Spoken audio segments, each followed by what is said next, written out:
Hello everyone, बहुत बहुत स्वागत है आपका अपने यूट्यूब चैनल वाई एम के स्टडी क्लासेस पर। जैसा कि आपको बता दें, आप सभी को पता है कि इस चैनल पर संपूर्ण हिंदी व्याकरण की वीडियो प्रोवाइड कराई जाती हैं। सभी कॉम्पिटिटिव एग्जाम को ध्यान में रखते हुए शून्य से शिखर तक वीडियो प्रोवाइड कराई जाती हैं। अभी शुरुआती दौर है, इसलिए अभी संधि नामक टॉपिक कंप्लीट कर चुके हैं हम लोग। तो इस चैनल पर हम जो भी प्रोवाइड कराते हैं वो क्रम से, हमारे चैनल पर क्रम से वीडियोज़ मिलेंगे। अभी संधि का टॉपिक कंप्लीट हो गया। इसी तरीके से आप हमारे चैनल को कर लीजिए सब्सक्राइब, और अगर हमारी वीडियोज़ पसंद आती हैं तो लाइक भी कर लीजिए। तो स्टार्टिंग में अभी संधि टॉपिक कंप्लीट हो चुका है। अगर आप हमारे चैनल को सब्सक्राइब कर लेते हैं और लाइक कर लेते हैं तो इसी प्रकार की वीडियोज़ आपको मिलती रहेंगी। और वीडियोज़ का सबसे पहले नोटिफिकेशन आप तक जाएगा। तो हम देखते हैं अभी तक जो भी फ्रेंड्स मैंने वीडियोस डाले उसमें व्यूज 60-70 तक किसी किसी वीडियोस में है, लेकिन लाइक नहीं करते हैं और ना ही आप सब्सक्राइब करते हैं। तो वीडियोस को, मेरे चैनल को सब्सक्राइब कर लीजिए, जिससे इसी प्रकार की वीडियो आपको मिलती रहे। क्रम से जो भी पढ़ाया जाएगा वो क्रम से सिस्टमेटिक ढंग से आपको मिलेगा। तो चलिए, हम लोग पढ़ रहे थे समास। समास का अर्थ पढ़ लिया था और उसके प्रकार भी शॉर्ट में हमने पढ़ लिए थे।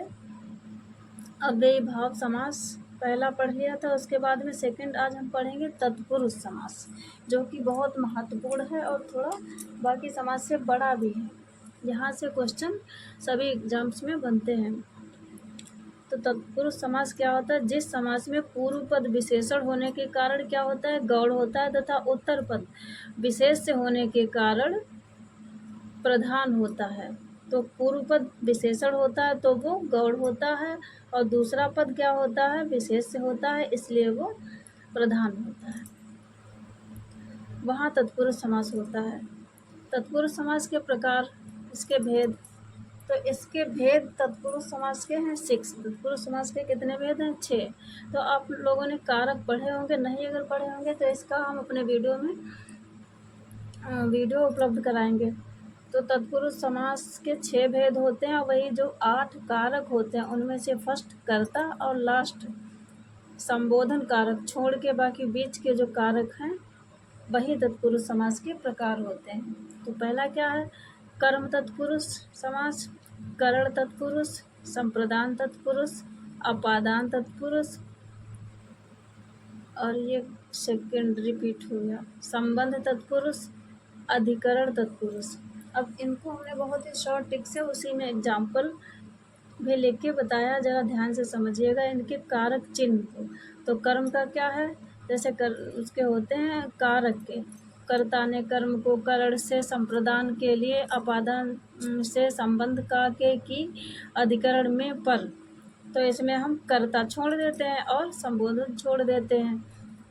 तो कर्म को, अब देखिए जैसे ये है समास गिरह कट, तो इसमें देखना कर्म का ये कारक चिन्ह कैसे यूज हुआ। गिरह को काटने वाला, गिरह को काटने वाला। तो यहाँ पे कौन सा समास हो गया? कर्म समास, कर्म तत्पुरुष समास। ऐसे ही करण से, इसका एग्जाम्पल देखिए, मन चाहा, तो मन से चाहा, यहाँ पे ये कारक चिन्ह लग गया से, तो मन से चाहा।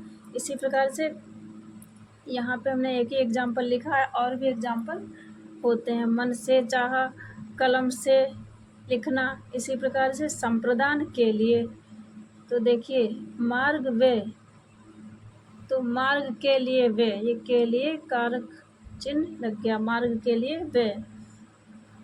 इसी प्रकार से अपादान से, देखिए करण भी से था, करण का कारक चिन्ह, और अपादान का भी से है, लेकिन इनमें डिफरेंस ये है, अपादान में क्या होता है? किसी चीज़ के बिछड़ने की बात होती है। जैसे देश से निकाला, देश निकाला, तो ये इसमें कारक चिन्ह लग गया, देश से निकाला, यहाँ बिछड़ने की बात हो रही है। तो यहाँ पे कौन सा समास हो गया? कौन सा तत्पुरुष समास है? अपादान तत्पुरुष समास। देश से निकाला, ऐसे ही पेड़ से पत्ते गिरते हैं, उसमें कौन सा समास होगा? इसमें भी पत्ते पेड़ से अलग हो रहे हैं। जहाँ पे किसी भी चीज़ की बिछड़ने की बात कही जा रही हो वहाँ पे कौन सा कारक होता है? अपादान कारक। ऐसे ही संबंध कारक, इसमें क्या होता है? संबंध, किसी चीज़ का संबंध बताया जाता है। जैसे का, के, की, ये इसके कारक चिन्ह हैं। गंगा जल, तो गंगा का जल, ये गंगा जल का संबंध किससे है? गंगा से। ऐसे ही कुछ और एग्जाम्पल मान लीजिए, मोहन की पुस्तक, तो पुस्तक का संबंध किससे है? मोहन से। तो यहाँ पे भी कौन सा तत्पुरुष समास होगा? संबंध तत्पुरुष समास। इसी प्रकार से कई सारे एग्जाम्पल ले सकते हैं जिसमें, जैसे राज महल, तो इसका अगर समास विग्रह करेंगे, कल भी हमने बताया था राजा का महल, तो महल का संबंध किससे है? राजा से। तो वहाँ पे भी कौन सा समास होगा? संबंध तत्पुरुष समास। ऐसे ही अधिकरण, इसमें भी में और पर कारक चिन्ह आते हैं। तो नगर में वास, इसमें कौन सा होगा? कैसे होगा? नगरवास, तो नगर में वास, में क्या है? ये कारक चिन्ह लग गया, नगर में वास। ऐसे ही आप बीती, आप पर बीती, तो इसमें किसी पर, जैसे कि पुस्तक मेज पर है, तो इसमें कौन सा समास होगा? तो इसमें भी अधिकरण तत्पुरुष समास होगा। तो ये थे तत्पुरुष समास के कुछ एग्जाम्पल। तो इस प्रकार से आपको ये कारक चिन्ह याद कर लेने हैं, और जहाँ कई एग्जाम्पल में पूछे जाते हैं तो उनमें इन चिन्हों को अगर ऐसे पूछा जाता है कि इसमें कौन सा समास है, नाम लेके पूछा जाता है, तब तो आप ये चिन्ह देख के पहचान लेंगे कि कर्म तत्पुरुष समास है, कि करण है, संप्रदान है, अपादान है, या संबंध है, या अधिकरण है। और या ऐसे ही पूछ लिया जाता है तो उसमें पूछा जाता है कौन सा समास है सिर्फ, तो आप पहचान लेंगे तत्पुरुष समास है। तो फिर चाहे से वाला एग्जाम्पल आए, या लिए वाला आए, चाहे का के की वाला आए, या में पर वाला आए, तो वहाँ पे कौन सा समास होगा? तत्पुरुष समास होगा। अगर डीपली पूछा जाता है कि तत्पुरुष समास के भी अंदर की कौन सा तत्पुरुष समास है, तो आप इन चिन्हों को याद कर लीजिए, जिससे आप एग्जाम में बहुत अच्छी तरीके से कर पाएंगे। आई होप आप तत्पुरुष समास समझ गए होंगे। अगर आपको वीडियो मेरी पसंद आई हो